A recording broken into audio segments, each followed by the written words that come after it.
आज आपल्या सर्वांना मी एका खेकड्याची स्टोरी सांगणार आहे। खेकडा काय असतो हे आपल्या सर्वांना माहिती आहे। खेकडा अशी एक गोष्ट असते की बघा जसं सोडलं की वळवळ करतो, तर एखादं धरण असेल नाहीतर इतर काही गोष्टी असतात ते पोखारतं। तसंच पोखरल्यानंतर लोकांचं लक्ष त्याच्यावर आल्यानंतर बिळात जाऊन बसतो आणि मग बिळात गेल्यानंतर लोकांचं लक्ष कमी झालं असं कळलं की बाहेर येतो आणि तो त्याच्या खाण्यावर डल्ला मारतो। असा हा खेकडा असतो। आज ही गोष्ट ॲम्ब्युलन्स घोटाळ्याबद्दलची मी खरं तर करणार आहे। हा घोटाळा 6,500 कोटी रुपयाचा घोटाळा आहे। तुम्ही जर काही महिन्यांपूर्वी काही बातम्या ऐकल्या असतील, लहान बालकं मृत्युमुखी पडली, गरिबाची मुलं होती, त्याच्याबद्दल बातम्या झाल्या। तिथं मंत्री महोदय गेले, मी हे करील ते करील असं सांगितलं। सर्व उपजिल्हा रुग्णालय आणि जिल्हा रुग्णालय जर त्यांना नीट करायचे झाले असते तर 2,000 कोटी रुपये लागले असते। पण त्या सगळ्या गोष्टींकडे दुर्लक्ष करून सामान्य लोकांना चांगली व्यवस्था मिळावी याकडे दुर्लक्ष करून त्यांनी 6,500 कोटीचा घोटाळा इथं केलेला आहे। आता ह्याच्यामध्ये महाराष्ट्र इमर्जन्सी मेडिकल सर्व्हिसेस त्याच्या अंतर्गत 108 नंबरची ॲम्ब्युलन्स आपल्या सर्वांना माहिती आहे। 2013-14 मध्ये हा कॉन्ट्रॅक्ट पहिल्यांदा दिला गेला, ज्याच्यामध्ये ॲम्ब्युलन्स सरकारने विकत घेतल्या। एका एजन्सीला म्हणजे BVGला ते चालवायला दिल्या। 5 वर्ष झाल्यानंतर बीजेपीच्या काळामध्ये तिथं त्याला रिव्हिजन झालं आणि रिव्हिजन झाल्यानंतर गेल्या महिन्याभरात त्याचं ते संपलं। हे सगळे GR आहेत। त्यामुळे ही सर्व्हिस ही गेल्या 10 वर्षापासून सुरू आहे। पण ह्याच्यामध्ये फार इंटरेस्टिंग गोष्ट घडली जी मी पुढे तुम्हाला सांगेल। पण 6,500 कोटी रुपयाचा जो घोटाळा आहे त्याला सहज आपण काही महत्त्वाच्या बजेटबरोबर जर कंपेअर केलं, महिला व बाल विकासचं अख्ख्या महाराष्ट्राचं बजेट 6,700 कोटी आहे। म्हणजे हा घोटाळा महिला व बाल विकासच्या बजेट एवढा घोटाळा आहे। कौशल्य विकास जे युवांसाठी महत्त्वाचं आहे 3,247 कोटी, म्हणजे डबल घोटाळा इथं झालेला आहे। पर्यटन विभाग 3,400 कोटी, मायनॉरिटी 1,500 कोटी, म्हणजे याच्या 4 पट घोटाळा झालेला आहे। OBC 8,252%, त्याचा 80% हा घोटाळा आहे। दिव्यांग 1,466, MPSCला ज्याच्यात आम्ही म्हणतोय परीक्षा घ्या 60 कोटीचं बजेट आहे आणि हे 100 पट घोटाळा हा तिथं आहे। सारथी, भाटी, महाज्योती, TRTI, अमृत ह्या सगळ्या संस्था घेतल्या तर 300 कोटी दिले जातात आणि हा भ्रष्टाचार 6,500 कोटी। आम्ही म्हणतो 100 रुपयाला परीक्षा घ्या, पण इथं भ्रष्टाचार करायला यांना कुठेही काही वाईट वाटत नाही। धाराशिव जिल्ह्यामध्ये खरीप 2022चा पीक विमा मिळावा यासाठी तिथं शेतकरी अनेक दिवस अनेक महिने आंदोलन करत होते। त्यानंतर त्यांचा हक्काचा 50 कोटीचा विमा मिळाला आणि तिथं असणारे जे मंत्री आहेत आरोग्य विभागाचे यांनी डायरेक्ट 6,500 कोटीचा घोटाळा, कांदा अनुदान 800 कोटीचं। त्यामुळे हे जे काय आहे ते फार वाईट गोष्ट इथं घडली आहे। दिवसाला 38 बालकं मृत्युमुखी पडतायत आणि हे जो विभाग आहे आरोग्य विभाग हा पैसे खाण्यामध्ये मग्न आहे। त्यामुळे आमचा साफ आरोप आहे 6,500 कोटीचा ॲम्ब्युलन्सचा घोटाळा तो सुद्धा दलालीचा आहे। आता ह्याच्यात खोलात जर आपण गेलो तर इथे BVGचा कॉन्ट्रॅक्ट बंद झाल्यानंतर नवीन कॉन्ट्रॅक्ट आता आपल्याला सुरू करायचा आहे। त्याच्यासाठी वेगळ्या कंपनीला बोलवलं गेलं, ते फार डिटेलमध्ये मी नंतर सांगेल, थोडक्यात तुम्हाला सांगतो। याच्यामध्ये 4 ऑगस्ट 2023ला एक GR काढण्यात आला। त्याच्यामध्ये 2 कंपन्या घ्यायचं ठरलं होतं, पण नंतर तिसऱ्या कंपनीला कुठेतरी वाईट वाटलं। तिसऱ्या कंपनीचे जे प्रमुख आहेत ते दोन्ही उपमुख्यमंत्र्यांना भेटले असं आम्हाला कळतंय। मुख्यमंत्र्यांना भेटले आणि दिल्लीतल्या काही लोकांना भेटले। ज्या काही गोष्टी झाल्या असतील, वाटाघाटी झाल्या असतील, त्यानंतर तो पहिला GR हा कॅन्सल झाला। 15 मार्च 2024ला दुसरा GR आला, त्याच्यामध्ये 3 पार्टनर घेण्याची परवानगी त्याच्यामध्ये आली। आता ह्याच्यात मी पूर्वीचं टेंडर 2014चं आणि आत्ताचं ह्याला कंपेअर करत नाही, पण 4 ऑगस्ट 23 म्हणजे ह्यांनीच काढलेलं GR आणि 15 मार्च 2024 या 2 GRचा फक्त फरक तुम्हाला सांगतो। याच्यामध्ये पूर्वी 2014ला ॲम्ब्युलन्स ह्या सरकारने घेतल्या होत्या आणि त्या एजन्सीला दिल्या होत्या। इथं तसं केलं गेलं नाही। त्याचं मुख्य कारण ॲम्ब्युलन्स एजन्सीनेच घेतल्या, उद्या सरकार बदललं तरी 10 वर्ष त्याच कंपनीला कंपल्सरीली आपला कॉन्ट्रॅक्ट हा जिवंत ठेवावा लागेल, म्हणून असं काही ते गडबड ह्याच्यामध्ये केलेली आहे। ह्याच्यामध्ये कॅपेक्स म्हणजे जे आपल्याला ॲम्ब्युलन्स घ्यायचे आहेत ते कॅपेक्ससाठी सरकारनेच पैसा दिला, त्याची किंमत बघा। ALS म्हणजे ॲडव्हान्स जी ॲम्ब्युलन्स असते त्याच्यामध्ये 48 लाख रुपयाचं एक गाडी असं पहिल्या GR मध्ये म्हणजे या सरकारच्या पहिल्या GR मध्ये धरलं होतं। ते नंतरच्या GR मध्ये दुसऱ्या GRला 3 कंपन्याला समाविष्ट करायचं म्हणून 84 लाखाला नेलं। BLS 30 लाखावरनं 62 लाखावर नेली। निनो म्हणजे लहान मुलांसाठी जी काही ॲम्ब्युलन्स असते 48 लाखावरनं 91 लाखावर नेली। आता ह्याच्यात किती कोटी रुपयाचा भ्रष्टाचार झाला। जर ऑगस्ट 2023च्या GR प्रमाणे घेतलं असतं तर 577 कोटी रुपये लागले असते, पण ह्यांनी GR बदलला 1116 कोटी रुपये लागले। भ्रष्टाचार 93% म्हणजे 539 कोटी रुपये फक्त ॲम्ब्युलन्स घेण्यामध्ये भ्रष्टाचार तिथं झालेला आहे। आणि ह्याच्यामध्ये आपण जर ऑपेक्स मध्ये जर बघितलं तर ऑपेक्स मध्ये ऑगस्ट 2023 आणि मार्च 2024 मध्ये बघितलं तर ते 2000 कोटीचा फरक तिथं येतो। त्याच्यानंतर 2 GR मधला ऑपेक्सचा मी तुम्हाला सर्वांना सांगितलं, तर म्हणजे टोटल याच्यामध्ये जर भ्रष्टाचार आपण काढला तो रफली हा 5300 कोटी फक्त ऑपेक्स मध्ये, आणि जर आपण कॅपेक्स त्याच्यात घेतला तर तो 550 कोटी रुपयाच्या आसपास जातो। मग आता ह्याच्यामध्ये आम्ही ऑपेक्स जी आहे म्हणजे ऑपरेटिंग कॉस्ट, आम्ही काही कंपनीशी बोललो, आम्ही काही ॲम्ब्युलन्सवाल्यांशी बोललो। इथं जी ऑपेक्स कॉस्ट धरली गेली आहे 4,18,000 रुपये, नाहीतर 3,70,000 रुपये हे मार्केटमधून काढल्यानंतर, आणि तिथं 2 लोक डॉक्टर आणि हे सगळं धरलं तर 2 लाख रुपये येते। त्याच्यामध्ये सुद्धा 5,000 कोटीचा कुठेतरी भ्रष्टाचार झाला असं आमचं मत आहे। हे सगळे GR आणि या सगळ्या गोष्टी याच्यामध्ये आहेत। आता ह्याच्यात आम्ही टेंडर घेतले, आम्ही टेंडर असे घेतले की ॲम्ब्युलन्स आम्हाला खरेदी करायची तुम्ही सांगा, आणि आम्ही 1-2 ॲम्ब्युलन्सचं टेंडर तिथं घेतलं। तर जी यांनी 65 लाखाला ॲम्ब्युलन्स फायनल केली ALS 255, ती आम्हाला टेंडरमध्ये 33 लाखाला मिळाली एक ॲम्ब्युलन्स। अशा जर आम्ही 255 घेतल्या असत्या तर ती 25 लाखाला गेली असती। तर हे सगळं जर तुम्ही गणित घेतलं तर मार्केट प्राइस प्रमाणे सुद्धा जर बघितलं तर 2 GRचा फरक 550 कोटीचा आहे, आणि मार्केट प्राइसचा जर फरक काढला तर हा 404 कोटी रुपयाचा हा टोटल फरक याच्यामध्ये येतो। आणि ऑपरेटिंग कॉस्ट मी तुम्हाला सर्वांना सांगितले। ह्याच्यामध्ये भ्रष्टाचार कसा झालाय समजून घ्या। सुमित फॅसिलिटी नावाची एक कंपनी आहे, पिंपरी चिंचवडची ही कंपनी आहे। यांना ॲम्ब्युलन्स चालवायचा कुठेही अनुभव नाही, हे साफसफाई करणारी कंपनी आहे। मग आता ह्या सुमित कंपनीने एका स्पेनच्या कंपनीबरोबर करार केला। स्पेनची कंपनी दिवाळखोरीमध्ये निघालेली आहे, बँकरप्ट झालेली आहे।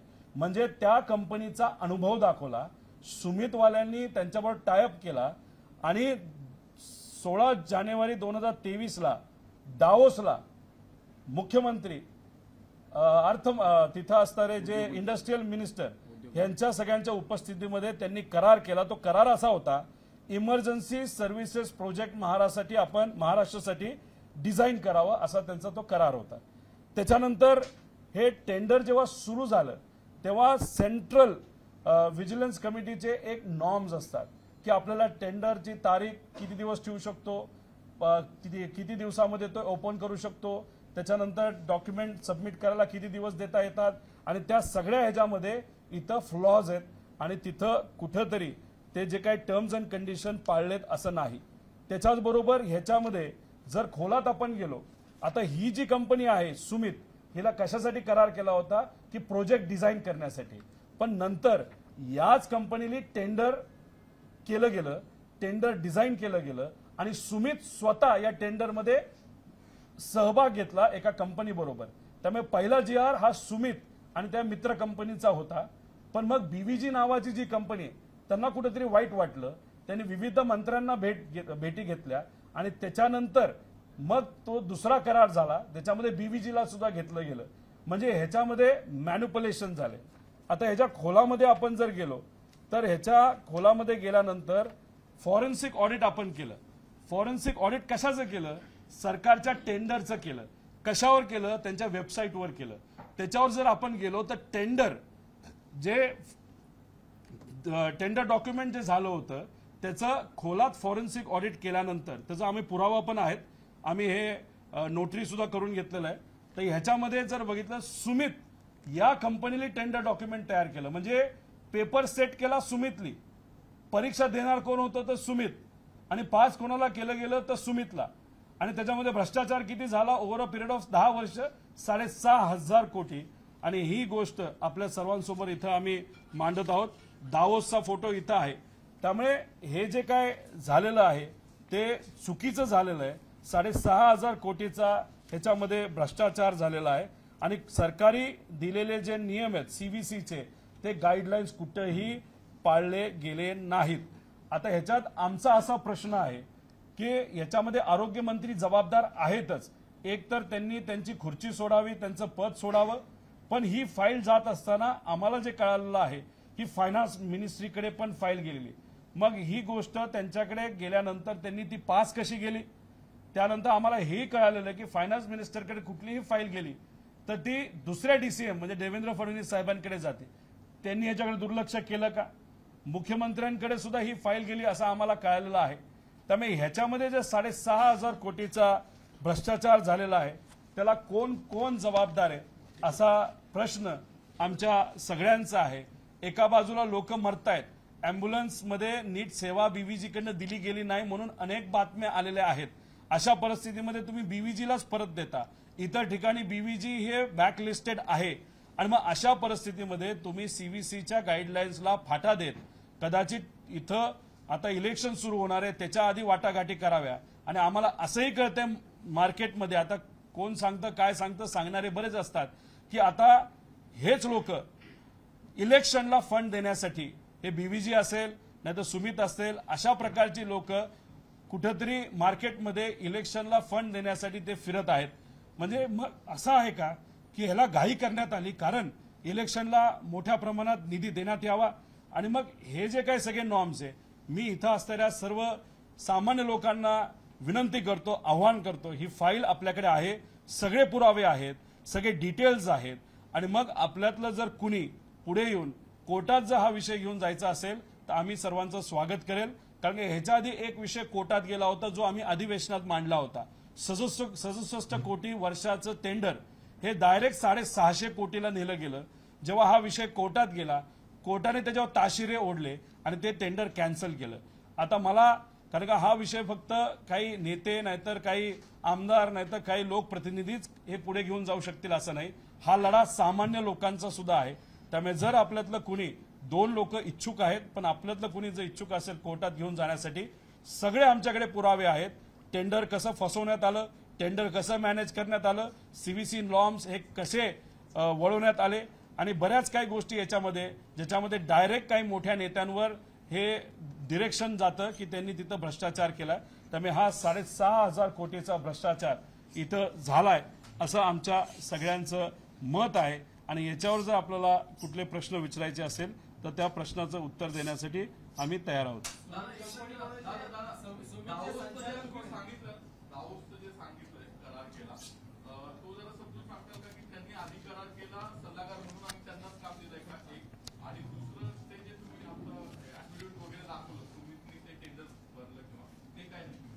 बघा याच्यामध्ये सुमित ही जी कंपनी आहे तिने एका स्पॅनिश कंपनी बरोबर करार केला होता. महाराष्ट्रामध्ये इमर्जन्सी व्यवस्था ही आपल्याला प्लॅन करायची आहे, प्रोजेक्ट करायचा आहे आणि त्या प्रोजेक्टसाठी सुमितला कॉन्ट्रॅक्ट दिलं गेलं जी स्पेनची कंपनी बँकरप्ट झालेली आहे. फक्त त्यांचं नाव वापरून तिथं करार झाला. आता हे सगळे त्याच्यावरचे फोटो आहेत. आता ह्याच्यानंतर ह्यांनी काय करायला पाहिजे होतं की ह्यांनी प्रोजेक्ट डिझाईन करायला पाहिजे होता. आणि प्रोजेक्ट डिझाईन करत असताना मग नंतर टेंडर काढत असताना सुमितला कुठेही अधिकार नव्हता त्या टेंडरमध्ये सहभाग घ्यायचा, कारण की तुम्ही जर प्रोजेक्ट डिझाईन केला असेल तर मग तुम्हाला तिथं अधिकार नव्हता. पण त्याच्यामध्ये जे डॉक्युमेंट्स मी तुम्हाला सांगितलं याचं ॲफिडेव्हिट सुद्धा आहे आणि नोटरी सुद्धा केलेलं आहे. ह्याच्या खोलामध्ये आपण जर गेलो तर गव्हर्नमेंटच्या वेबसाईटचे फोटोज आमच्याकडे आहेत. तिथं ज्या लिंक टाकल्या गेल्या, जे टेंडर डॉक्युमेंट टाकलं गेलं, त्या टेंडर डॉक्युमेंटला सगळ्यांना एक डिजिटल ॲड्रेस असतो. तो ॲड्रेस कुठे गेला तर तो सुमितकडे जात होता. सुमितचे काही पदाधिकारी आहेत जे दुसऱ्या कंपनीमध्ये सुद्धा डायरेक्टर आहेत आणि त्या कंपनीमध्ये सुमितचे जे डायरेक्टर आहेत ते सुद्धा तिथे डायरेक्टर आहेत. आणि ह्याच्यामध्ये ज्या ज्या लोकांनी डिझाईन केले त्याचे सगळे पुरावे आमच्याकडे आहेत की हे टेंडर सुमितच्याच लोकांनी डिझाईन केलं आणि हे टेंडर सुमितलाच मिळालं. पहिल्यांदा जेव्हा सुमितला मिळालं तेव्हा बीव्हीजी नाराज झाला आणि बीव्हीजी नाराज झाला आणि त्यांनी काही ठराविक मोठ्या मोठ्या नेत्यांना भेटल्यानंतर बीव्हीजीला सुद्धा याच्यामध्ये समाविष्ट केलं गेलं. टेंडर जे पहिलं डॉक्युमेंट आलं होतं ते मग कॅन्सल झालं आणि नवीन टेंडर डॉक्युमेंट तिथं आलं आणि आता हा कॉन्ट्रॅक्ट कुठेही बिडिंग न करता या तिन्ही लोकांना एकत्रित कन्सोर्शियम देऊन तिथं देण्यात आलं. ह्याच्यामध्ये तर असं आहे की याच्या खाली तुम्ही बिड करू नका असं सुद्धा टेंडर डॉक्युमेंटमध्ये एक टर्म त्याच्यामध्ये दिली गेली आहे. म्हणजे याच्यामध्ये सरळ सरळ हा दलालीचा प्रकार आहे. बसल्या बसल्या मोठ्या प्रमाणात पैसा काढला गेला आणि तो कदाचित इलेक्शनमध्ये मोठ्या प्रमाणात हा येणार आहे. आणि ह्याच्यावर जर कोणाला सत्तेत असणाऱ्या लोकांना आक्षेप असेल ही फाईल घेऊन मी चर्चा करायला तयार आहे. तुमच्यात जर हिंमत असेल आणि इथं असणाऱ्या ज्या आरोग्य मंत्र्यांची जर हिंमत असेल तर मी इथं बसतो, तुम्ही इथं बसा आणि मीडियासमोर याच्यावर आपण चर्चा करू. पण आम्ही या भ्रष्टाचार या महाराष्ट्रामध्ये होत असताना कुठेही शांत बसणार नाही. साळुंके नावाचे एक व्यक्ती आहेत, पिंपरी चिंचवडचे ते आहेत, नवीन व्यावसायिक आहेत. सुमित ही कंपनी टॉयलेट धुण्यासाठी, फॉर्मेशन तसं जुनं आहे पण ह्या कंपनीला म्हणजे अमित साळुंके म्हणून आहेत, ते सीईओ आणि डिरेक्टर आहेत, मुंबईत पिंपरी चिंचवडचे आहेत. त्याच्यामध्ये मी जे डॉक्युमेंट दाखवलं होतं त्यात प्रदीप रेड्डी नावाच्या एका व्यक्तीने सुद्धा डिझाईन केलं होतं. ते एका सिस्टर कंपनीमध्ये डायरेक्टर आहेत. त्याच्यानंतर अजून एक महिलेचं नाव आहे, त्या सुद्धा तिथं काम करतात. त्यामुळे पूर्णपणे पेपर यांनीच सेट केला, यांनीच परीक्षा दिली आणि पास सुद्धा झालं. प्रोजेक्ट डिझाईनचं काम जे दिलं गेलं होतं ते डावोसला दिलं गेलं होतं. ते डावोसला 2023ला, मी मगाशी तुम्हाला तारीख सांगितली त्या तारखेला ते डावोसला दिलं गेलं होतं. त्याचे डिटेल्स तुम्हाला प्रेस नोटमध्ये दिलेत, त्यामुळे ते मिळून जातील. 100% पुरावे आहेत. आता का गेल्या वेळेस जेव्हा मी इथं आलो होतो दूध चोरीच्या बाबतीत, दूध दलालीच्या बाबतीत मी पत्र लिहिलेलं आहे. मी पत्र पीएमओ ऑफिसला सुद्धा दिलेलं आहे, कारण त्यांनी स्वतः सांगितलं होतं ते कुठेही चोरी होऊन देणार नाही आणि तिथं भ्रष्टाचार होऊन देणार नाही. त्या ऑफिसला दिलेलं आहे, सीएमओला आपण दिलेलं आहे, त्याच्याचबरोबर अँटी करप्शनला दिलेलं आहे, त्याच्याचबरोबर आपलं लोक आयुक्ताला आपण दिलेलं आहे. त्यामुळे ते पत्र दूध चोरीबद्दल आणि त्याच्याचबरोबर आपल्या अन्न चोरीबद्दल दिलेलं आहे. तसंच आम्ही ही कंप्लेंट करणार आहे. पण हा लढा माझ्या एकट्याचा नाही, त्यामुळे मी इथं सामान्य लोकांना विनंती करतो, पुढाकार घ्या, हे सगळे डॉक्युमेंट तुम्हाला देतो. तुमच्यातले स्वच्छ चरित्रेचं जो कोणी असेल, जो कोर्टात जायला तयार आहे, हे सगळे डॉक्युमेंट देतील. मी तुम्हाला आश्वासित करतो हे डॉक्युमेंट इतक्या पुराव्यासकट आहे की तुम्ही 6,500 आपण सर्वजण मिळून 6,500 कोटी या सरकारचे हे थांबवू शकतो आणि हे पैसे आपल्या सर्वांचेच वाचणार आहेत.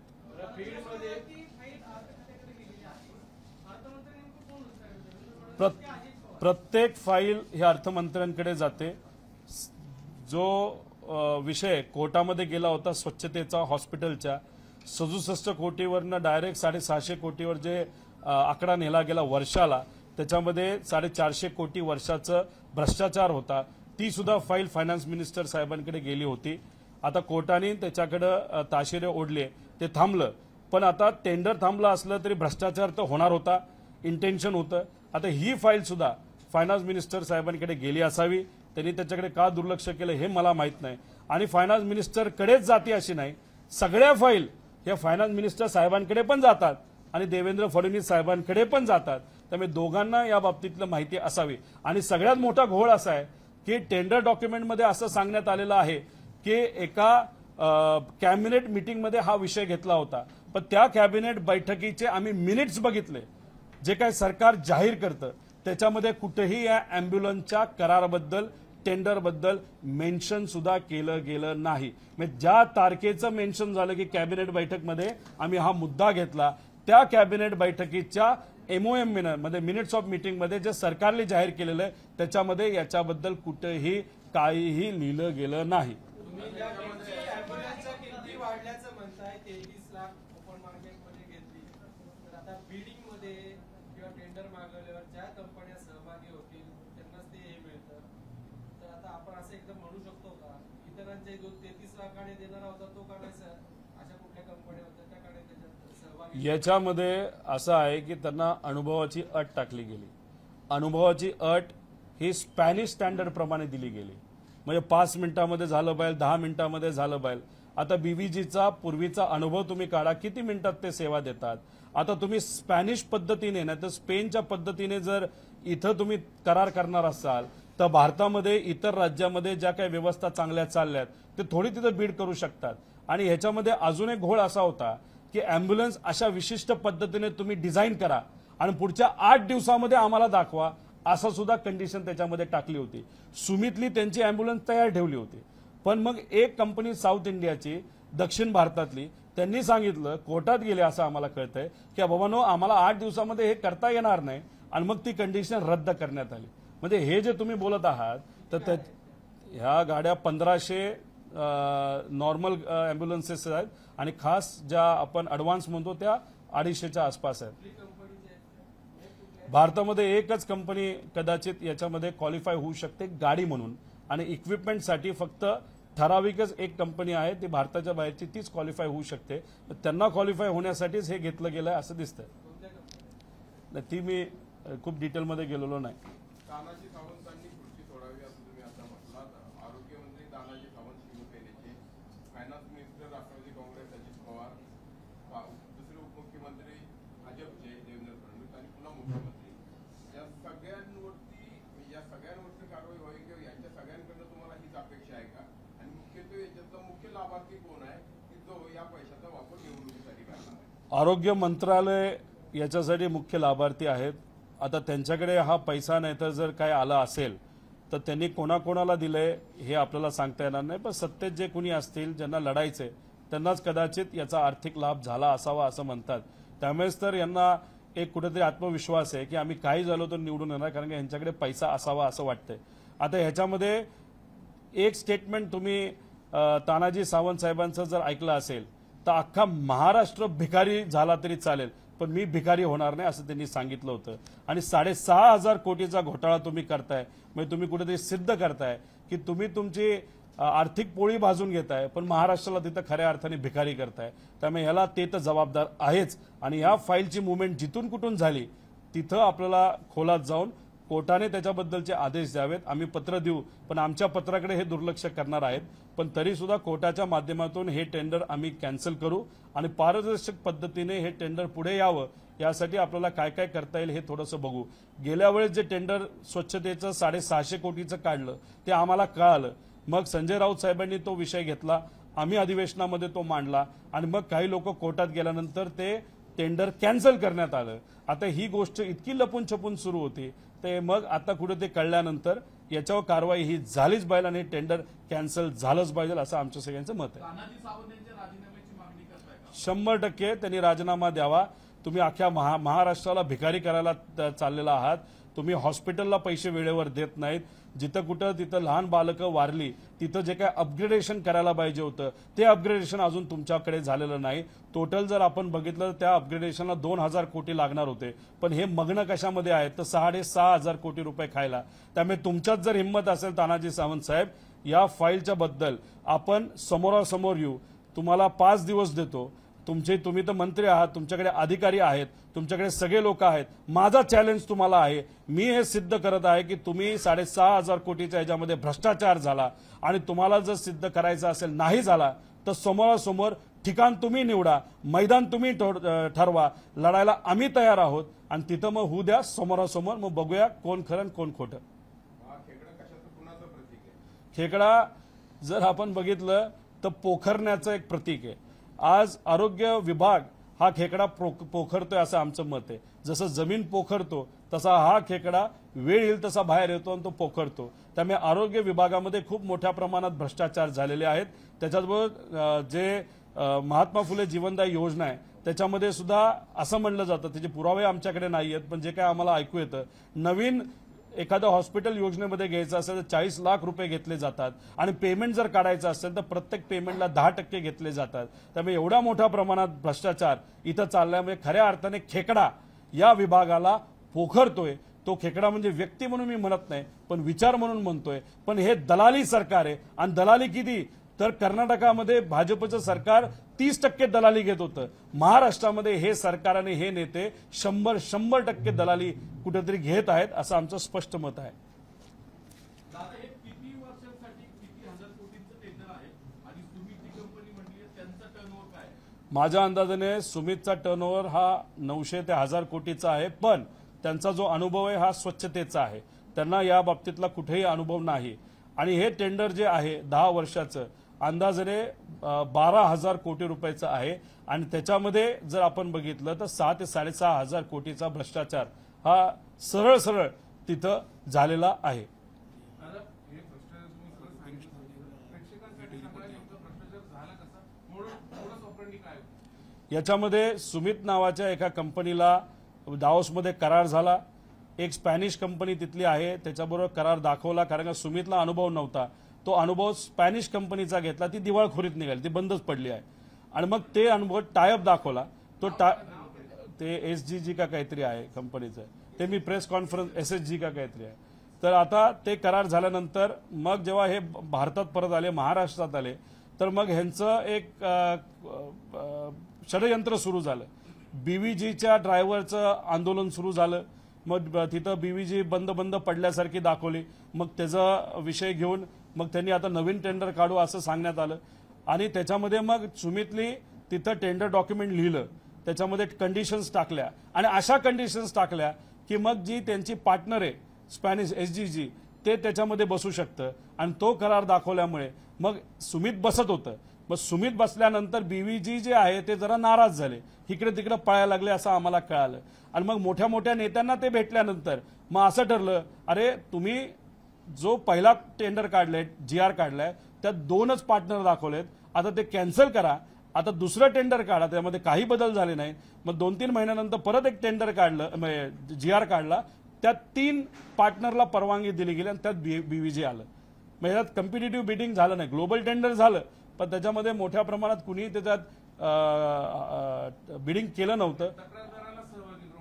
तक्रारदाराला पण सहभागी करून दिलं आणि त्याच्याच बरोबर जेली पेपर लिहिला, म्हणजे सुमितली टेंडर लिहिलं, त्यालाही टेंडर मिळालं. एकदम स्मूथ शांततेत 6,500 कोटी 10 वर्षामध्ये, आणि त्याचा कदाचित काही ॲडव्हान्स आता या इलेक्शनला सुद्धा मिळालेला असावा.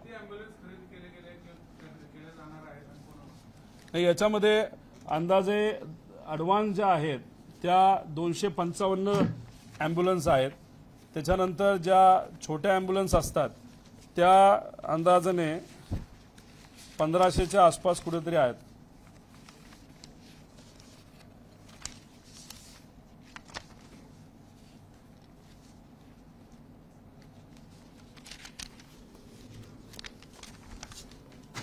अशा टोटल ॲम्ब्युलन्स. त्याच्यामध्ये काही बोटी पण घेतल्यात. 91 कोटीची बोट 3.5 कोटी रुपयाला घेतली. याच्यामध्ये 255 ALS advance life support, 1274 ambulances basic life support, लहान मुलांच्या 36, मोटर बाईक ॲम्ब्युलन्स. म्हणजे तसं बघितलं तर आता आंध्रा का कुणीतरी 1.5 लाखाला मोटरसायकलची ॲम्ब्युलन्स घेतली, तिथून ते आयडिया आली. ह्यांनी डायरेक्ट 4.5 लाख रुपयाला तिथं ते टेंडर दिलेलं आहे. अशा 196 आणि बोट ॲम्ब्युलन्स 15 नदी आणि 10 सी अशा 15 तिथं त्यांना असं प्रकारचं टेंडर हे काढण्यात आलेलं आहे.